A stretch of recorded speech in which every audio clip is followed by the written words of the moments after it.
Le robinet de prise en charge. Il est constitué d'un carré de manœuvre, que nous voyons ici en bleu.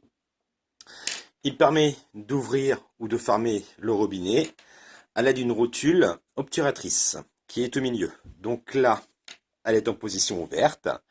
Et si nous la tournons d'un quart de tour, elle devient en position fermée.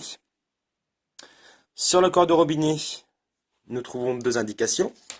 Une première concernant le diamètre. Donc nous voyons ici que c'est un robinet pour le diamètre 20. Et une flèche qui indique le sens de circulation de l'eau potable. Donc l'eau potable arrivera de la conduite principale, donc de ce côté-ci, pour aller vers l'habitation. Du côté de la conduite principale, nous voyons qu'il y a un filetage. Ce filetage permettra de venir visser le robinet sur le collier de prise en charge.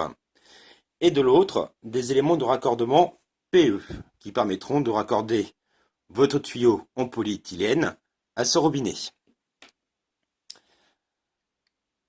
L'élément de raccordement est constitué d'un écrou,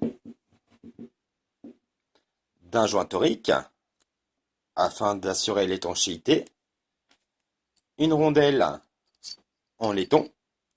Cette rondelle a pour fonction de venir protéger le joint torique lors du serrage de l'écrou. On trouvera aussi une griffe, vous voyez, avec un côté comportant un chanfrein. Il faudra bien faire attention lors du remontage de cette griffe que le chanfrein soit au fond de l'écrou. On peut voir en effet qu'au fond de l'écrou, il y a un léger chanfrein aussi, une sorte de petit cône. Les deux assemblés, donc bien avec le chanfrein au fond de l'écrou, permettra lors de serrage de venir serrer, pincer le tuyau à la griffe pour éviter l'arrachement de celui-ci.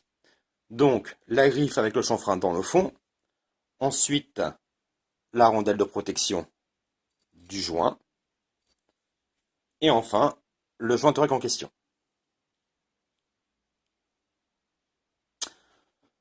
Vous reversez l'écrou avec les trois éléments sur le robinet,